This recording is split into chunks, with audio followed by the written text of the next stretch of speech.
We've only got about 2 weeks until Edge of Fate drops, which means Rites of the Nine is going away, which for most of us is totally fine, but there's a couple weapons I still want, and maybe you feel the same way. So today we're dropping in with a Warlock build that actually got me an ultimatum clear on Prophecy. Considering I have to LFG my teammates, that's a pretty big deal. So, what is this build? Well, I really like to emphasize flexibility, so that depending on the encounter you're running into, you've got options to switch weapons out, or maybe exotics even, and still make things work.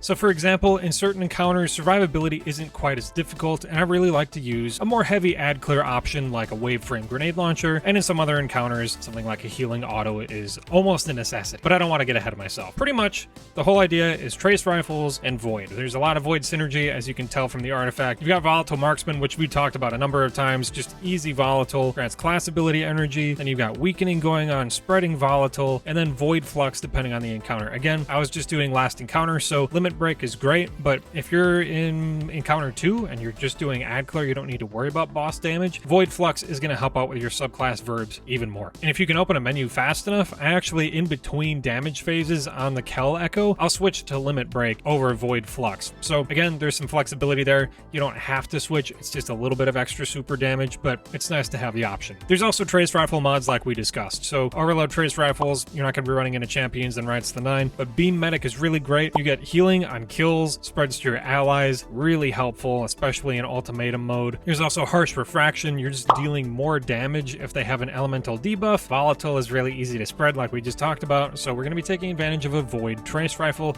which takes me to Chronophage. Chronophage is from episode Echoes, still available for a couple weeks. I'm sure you'll be able to get it afterwards, but this beauty is craftable now, so I would really try and get it. You probably have a whole bunch of engrams stacked up already, just waiting around to be redeemed. It's got repulsor brace and destabilizing rounds. Pretty classic, and since destabilizing rounds got that huge buff, it is way better than it used to be. You're getting overshields very frequently if you're just clearing any ads at all, and destabilizing rounds just helps clear things out even faster. Great combo, and paired with all the void synergy stuff in the artifact, you're dealing more damage, it's healing you, you're getting overshield. It's a really crazy combo. It's probably the best void legendary fusion in the game right now, and the reason I wanted to use a legendary over something like Wave Splitter is because we kind of need exotics for DPS. Queenbreaker, just a solid bet. I really like 1000 Voices for Phalanx Echo, but against the Kel Echo, you need a lot of damage over time, a lot of total damage. Queenbreaker is going to fill that gap, especially if you're using particle reconstruction. So that's why we're not using an exotic trace, just because you need that damage. But what about our kinetic slot? So I kind of mentioned there's some flexibility there. Personally, I was really enjoying using Adamantite earlier. Don't have a great role. I haven't even bothered masterworking it, and I have almost no kills on it. But that's because I'm using it almost exclusively for healing. Whether you have teammates picking up motes or doing a mechanic and Ghost to the Deep, they need time, they need healing, and if you're just worrying about the mechanic, your health can definitely dip very low, and this is something that's going to save your gold run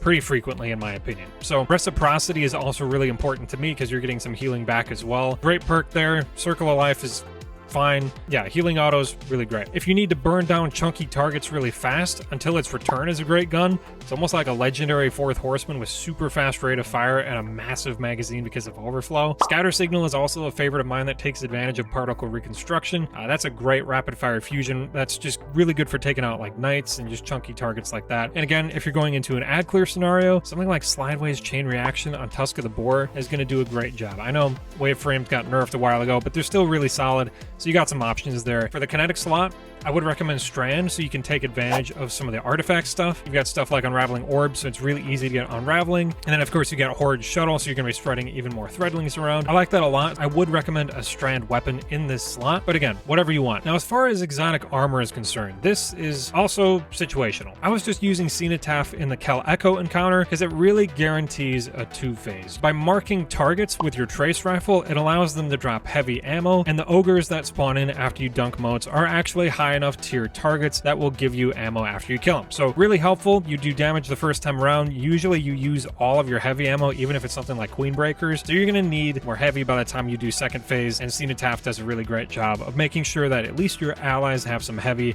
and with any luck, you found some on the way. I don't have a ton of class items on my Warlock, so I can't speak from a lot of experience, but I'm sure if you wanted to throw in something like Apotheosis, do a damage rotation with your super. I was opting for Star Eaters and Cataclysm because but again, I don't have a lot at my disposal. I'm sure Song of Flame with the right class item would be perfect. I know it sounds silly to make a build video and then just say use whatever you want, but in a way for the exotic, I am kind of saying that. I liked Cenotaph for the final encounter just because it ensured that we had heavy ammo. That was really important. I was using Swarmers earlier throughout the dungeon just because I like how much that the Threadlings help with the ad clear and you got all that unraveling going on. But of course you have other great damage options for the Warlock exotic class items. So really, I don't like recommending just one exotic because for the first 2 encounters, you don't even encounter boss enemies. Like, there's nothing that you can even do to generate heavy with Cenotaph Mask. So that's why I'm telling you, use whatever's suitable for the encounter, and you probably want to switch it up as you go. I'm using a lot of stuff to regenerate Transcendence, so we're using stuff like Facet of Honor and Facet of Devotion. Both of those are going to be feeding into getting Transcendence more often. Any elemental buff is going to help us get our Rift back, which is really nice for the healing. I'm also using Facet of Purpose, so any orb we pick up grants us Overshield. Never hurts to have that. If you use some boot mods to get some health and shields back, plus the Overshield from Facet of Purpose, that can really go a long way to keeping you alive in an encounter. Then of course I'm using Facet of Awakening, which feeds into another aspect of the build that we'll get to shortly, but that's going to give us more elemental pickups basically, either Tangles or Void Breaches most importantly. I am using Weaver's Call, just leaning into some of that strand stuff from the artifact, and then feed the Void to enhance our survivability a bit, get that Devour, and by being more aggressive with something like Chronophage, getting a bunch of kills, we're getting Overshield, we're restoring full health, and if we somehow don't have Devour already, Beam Medic is also going to be giving us some health back. So there's a lot feeding into keeping you alive here, which is a really big emphasis for me whenever I'm making builds for something like Rites of the Nine. You die twice, you lose your gold tier rewards, and I don't know about you, but I'm not here to clear encounters for anything less than gold. Now, as far as what I said about elemental pickups, I would put on an elemental siphon and then make sure you enhance that. By doing that, you're going to be getting extra super energy when you pick up. I really like that in between phases for the Kel Echo, or if you don't one phase the Phalanx Echo. Personally, I just find it really nice to have more ways to feed into getting your super back to make sure that you have it in time, or even make sure that you have the option to panic pop it if you really need to. I like the first upgrade here as well. Defeating volatile targets grants class ability energy. Just make sure you got your Rift back a little bit sooner. I was using Spirit of the Stag, so that's giving us healing and resistance. Kind of nice. You're also getting Void Overshields for weakening targets with the third upgrade, so that can definitely be handy as well. Just another source of Overshield to help keep you alive. There's some other small details like using healing nades. Those are really great for a panic pop. Just keep you alive, or throw it to your allies and keep them alive. I also use some weapon surges to help out with boss TPS, and then really a couple ways to feed into your grenade cooldown is nice, since having a healing nade on hand is just super handy. So I've got Impact Induction on here. I've also got Bomber here, so that anytime we do our class ability, it's going to give us a little bit of energy back. Then I also have some Void Siphons, because that also helps us out by picking up orbs, getting that Overshield like we talked about earlier. So that's really the bulk of it. As always, I will have a dim link in the description for the setup that you see here, and if you want to make some changes, absolutely go for it. Again, got a couple suggestions in the Kinetic slot there with Tusk of the Boar,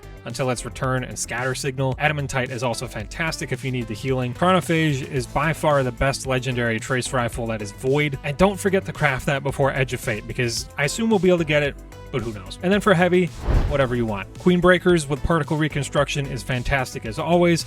I really like 1000 Voices actually against the Phalanx Echo. Maybe not the most efficient damage, but it's really easy because then you don't have to get headshots. After that, Cenotaph if you need to generate ammo in the third encounter. Swarmers is great for ad clear throughout the dungeon. Or really if you have any exotic class item for damage and you want to use that, Apotheosis, something like that, absolutely go for it. But the main crux of the build is just focusing on Overshield, using Chronophage, clearing out ads and being aggressive, using Devour, getting Repulsor Brace procced, picking up orbs, keeping that Overshield alive, and most importantly, getting your gold tier loot. I also just made a Titan build that's very similar, very survival driven, so if you enjoyed this one, definitely check that out on the end screen. And if you enjoyed the video, definitely leave a like, that helps me out a ton. And I will definitely be making more builds as we head into Edge of Fate, so definitely subscribe so you don't miss those. And I also stream on Twitch every Friday and Saturday night at 10 p.m. Central. Definitely follow over on Twitch. We have a great time. Get to see these builds come together live. Anyway, I think that'll do it. Thank you so much for watching. Catch you guys next time.